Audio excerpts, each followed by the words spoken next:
Welcome to another edition of Believe in Giants. Bob Papa, two-time Super Bowl champion Carl Banks here in Arizona at the team hotel after the Giants with this improbable comeback against the Arizona Cardinals, down 21 in the third quarter. They win the game. Carl, how'd they do it? Well, it's called resolve, and I think it's a character win. And I thought it was probably the most important win they could ever have, considering what the schedule looks like and considering what their opponents were starting to think about them coming out of the Dallas game. Everyone thought that they could punk the Giants. And, for a half, that's what happened, and it wasn't so much of what Arizona was doing. It was a lot of what the Giants were not. And, I called it a summer slumber for the offense. And, defensively, there's still some things to be corrected, but I think the second half showed when you play assignment football, it works better than guys trying to do too much.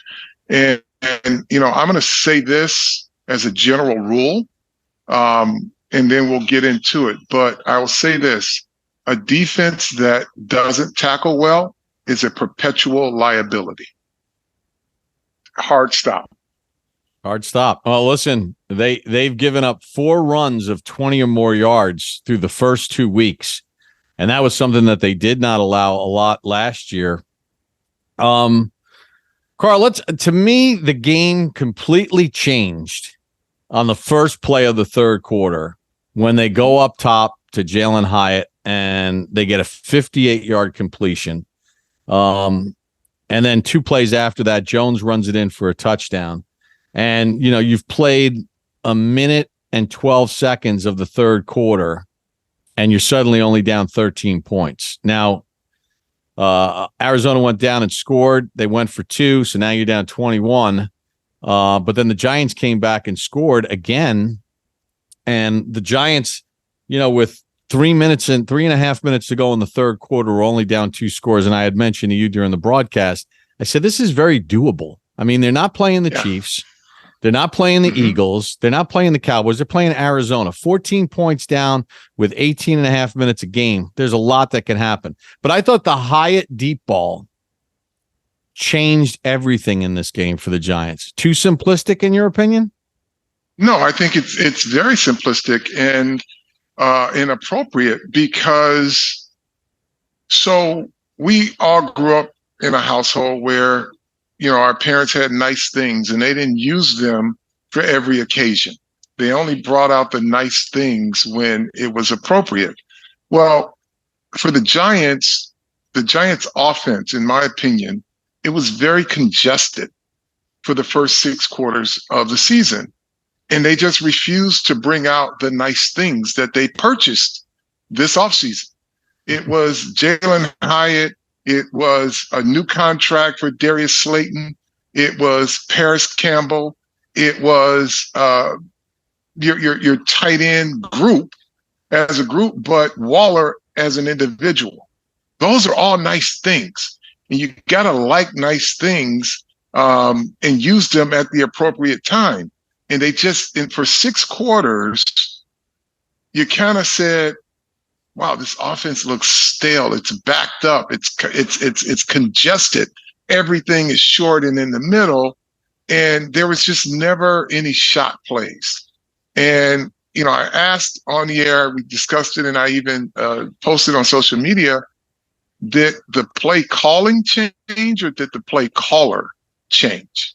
And, if you listen to Coach Thibodeaux and you glean anything from what he said from day one about his play calling and Mike Kafka play calling, who's going to be calling the plays, and he's always said it's collaborative. So if that play, whatever changed that second half, it was still in collaboration. So even if Brian Daboll went in at halftime and says, look, we talked about this, we have these things, let's use them. That's still a collaboration, and it's still Mike Kafka calling the plays. But hats off to this Giant team, to this coaching staff for realizing, hey, look, this ain't working. let's bring out the nice things. And once that shot to Jalen Hyatt happened, it changed completely how the Arizona Cardinals tried to defend, because they could no longer congest the box and stop the run and the pass at the same time. They had to pick their poison. But once they went over the top one time, they had to take some guys out of the box, because that first shot play to Jalen Hyatt, he ran by the corner and the safety like they were standing still. And then it opened it up for Slayton. And then it opened it up for Campbell. And then it opened it up for Waller. But more importantly, the running game, they started to find some lanes. And that's where Saquon Barkley, with 2 touchdowns in this game, really made a difference. But when you are a short passing team and all your passes are short, and if you think you can get Saquon Barkley in the flat to get something done, no, everybody's still there. You haven't changed the dynamic of how your offense is operating. You haven't created the spacing and angles that Brian Daboll often talks about is the hallmark of his defense. And then sometimes his offense, right, I'm sorry, his offense. Right. And then sometimes, you got to make you got to get like a break. Something goes your way or whatever. Early in the fourth quarter, Arizona's got the ball at the Giant 44. It's 3rd and 11. They try a deep ball. Trey Hawkins plays it perfectly, and he doesn't come up with the interception at the 5-yard line. And then Arizona punts the ball, and they punt it in the end zone. So the Giants start the drive at the 20. You want the kid to catch the ball, and you want him to get an interception, and the Giants haven't forced a turnover yet through 2 games. But in that situation, it turned out better that he didn't get the pick. And then, as you pointed out during the broadcast, when they drove it downfield, the Evan Neal false start penalty, although Daniel Jones told me after the game, he goes, you never want to go backwards. But you made a great point. The Giants were bogged down in that goal-to-goal situation, and the penalty created more room for the Giants to use their speed, and Barkley makes the catch and goes in for the touchdown. Yeah, again, when you talk about, and this is not unique to the Giants offense, but all of these offenses in the league, to their advantage is space. So let's talk about Danny Dimes a little bit. The Giants went 6 quarters without scoring any points. He looked rushed last week. You could see the rush got to him. This week they protected better, although he used his legs again to get out of harm's way, but he was like so zoned in the second half. I mean, the touchdown pass he threw to Hodgins was beautiful, and he made a lot of clutch throws. He threw for 260 yards in the second half, but it was almost like he and Saquon were going to will that team with Waller and Slayton and everybody else to victory. Yeah, as soon as they uncorked this offense, and, it's just like in basketball, you hit the first free throw or you hit the first layup, things start to click. You start to lock in. And I think that's what Daniel Jones really started to feel, because the football field opened up for him. That one shot play, he saw the defense differently. The defense had to play him differently. And now his legs became an option. And he had all of those receivers. And he had, I don't know in the second half how many receivers he hit, but he had every receiver that was on the field during the second half. And that is something that when he's rolling like that and he's dealing like that, it's hard to stop what he does, because his legs are just another option that teams have to deal with. Yeah, and in the last couple of years, I mean, Daniel Jones is now 8-1-1 following a loss. So he and his numbers are really good coming off a loss. So he finds an ability to dial it up when the team needs him, and that's, tremendous leadership. Carl, I want to talk about changes, because one of the things that Brian Daboll is not afraid to do is make changes. We saw last year after week 1, certain guys' snap counts decreased. We really didn't see much of Golladay after week 1 last year as far as snap counts until that throwaway game at the end of the year in Philadelphia. And he, listen, you had Andrew Thomas out, so Josh Azudu gets the start at left tackle. And then Marcus McKeithen, who they drafted last year, was having a good camp last year, tore his ACL, missed the rest of camp, all of last season. But they really liked what they saw this summer out of him. And, all of a sudden we're standing on the field before the game. We're finding out, hey, Glowinski's getting benched, and they're going to start this kid. He's going to get his first start. And it worked out okay. And then Bredesen got hurt, so Glowinski had to go in. But I like the fact that Dable is not afraid to make changes. And I think more changes are coming, not just on the offensive side of the ball, but I think on the defensive side of the ball, they won't be scared to try to put somebody else in there that can be more productive. Yeah, I think the beautiful part about this coaching staff and even its management is they're brutally honest, right? And they have these conversations with their players and they set expectations. And when you fall short of those expectations, you're still a great person, but it's a game that it's a business of winning. And so their job is to do right by every player that's on the field, giving their all. And if there's someone that is a liability, they're going to try to correct that so that they can have their best chance to win. Defensively, it's interesting right now. And, there are a lot of people that all of a sudden think Kayvon Thibodeaux is a bust. But, when you look at what he's doing and those who are grading the PFFs, they have no basis of reference. They don't know what he's being asked to do. They don't know how the coaches are grading him because there's no one at PFF or any of these. And I'm not just saying it for Kayvon Thibodeaux, but across the league. These guys give these grades out, but you don't know other than whether a guy missed a tackle or missed a block, then you can grade that. But you don't know if a guy is being effective at the other parts of the game unless you talk to the coaches and you know what the game plan is, right? So what Kayvon Thibodeaux is doing is what they're asking him to do. We haven't seen him miss tackles. Everyone's infatuated with one of the greatest defensive players in this league right now is Micah Parsons. His team asked him to do something different. That's not Wink Martindale's defense.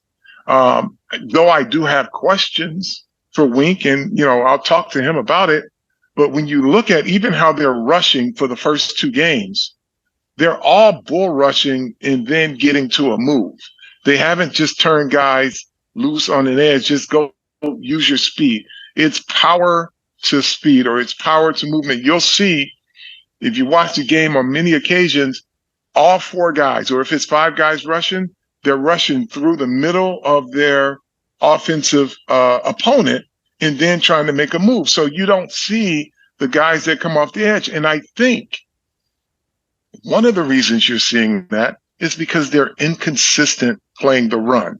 So they have to play run first and pass second, even on obvious passing downs. If they can become more consistent in playing the run, you'll start to see more players being able to do more with their speed on the edges. Now, a guy like Dexter Lawrence and a guy like Leonard Williams, they're bull rushers first anyway, right? So they'll be able to impact some things. But Kayvon Thibodeaux had pressures in the game. But it's basically when you look uniformly across that defensive line, when they're rushing through their opponent and then trying to make moves. Whereas in obvious passing situations, you would probably see guys on edges using speed. They haven't been able to get that done because they have been inconsistent with the run. And the thing that concerns me most, Bob, is not the runs for 20 yards or more. The thing that bothers me are the missed tackles. Mm-hmm. Because if you can't get them to the ground, you'll never be able to get in your advantageous situations. Yeah, Micah McFadden really struggled yesterday. Yeah, and look, I was very critical of him. And it's not a situation where I think Micah is trash. And I'm going to say this on air, but I'm going to have that same conversation with Micah. I think Micah's not bringing his pads. He's arm tackling. And I'll tell him, take the extra step. Use your shoulder pads. It'll feel better, too. To make a nice tackle using your shoulder pads, there's no better feeling. But like when you're reaching and grabbing, those legs are moving. They step out of that stuff. So you've got to take an extra step and bring your whole body to a play. And if he does that, he'll make a lot of tackles. And here's the one positive that I took from Micah McFadden. Even though he struggled tackling, he was where he was supposed to be, and he was there on time. So just complete the task. Like there have been in this defense, in this Giant defense over the years, guys who couldn't even get to the hole, didn't even know where the ball was. This is a guy who can find the football. He's there. He's playing fast. He's playing very decisive. Now, when you get there, make the tackle, bring your pads with you. Don't bring your arms. Bring your pads and then your arms simultaneously. But if you are reaching out and you're not bringing those shoulder pads, you're not hitting. You're trying to wrap a guy with not even bringing your whole body to it. So, he struggled. He's got to be better at it. But the one thing that I do take from his effort is that he's where he's supposed to be. He can find the football. He's just got to make the play when he gets there. Now, again, don't be a liability because, again, a defense that cannot tackle is a perpetual liability. And that's when you're going to see all of the big runs. Every once in a while, a defense will get creased just based on personnel sometimes. But when you get creased because you're missing tackles in the hole and you're the first guy to the ball, that is a liability. And teams, and we'll get into this, but, going forward, there's some real physical type players, and there's one coming up, a couple of them coming up on their schedule. Yeah, I mean, and a couple times guys got run over by the quarterback yesterday. That you just can't have that. That when I saw the McKinney tackle, he went up high to try to hold him up. Yeah, he got run over, and you're the last line of defense, and it can't happen. He's trying to strip the ball out too as he's trying to tackle. So not make an excuse. I'm sure he wouldn't either. He's got to be better on that type of play, but that's not the norm for him. That's the exception. So a stabilizing win in Arizona, team staying out here to practice or walkthroughs and mental and all that. We'll get into that when we do the preview of the Niners game. But any other takeaways from the game yesterday? The Giants fans, there was a ton of them, and the Giants fans had an effect on this game, especially late. Arizona was getting called for false starts late in the game because the crowd was so loud trying to cheer on the Giant defense, which I know you've experienced this a million times out here for those years when the Phoenix Cardinals were in the NFC East and you played out here, every single year. But it was pretty noticeable in the stadium. But the impact, as if it were a home game down the stretch, was super impressive. Like they actually contributed to false starts. The blue shirts that were in the stands were loud enough to impact the opposing team's offense. And that is just unique because, it's still a big stadium and they still have their own contingent of fans. And the fans were so loud, the Giant fans were so loud that they impacted, snap counts. That's real fandom right there. That hats off to Giants fans. All right, you got anything else for this look back at the win against Arizona? No, just take it. It's a character win. I like catch-up, but too much of it on anything makes it a bad meal. So don't play catch-up. You can't get down by a deficit like that. You've proven that you can do it, but that ain't going to happen on the majority of times if you get down 20-something points. All right, how do we like to end it? Tell a friend to tell a friend. Tell a friend to tell a friend. That's right. Believe in Giants. Believe in Giants, and that a defense that can't tackle is a perpetual liability.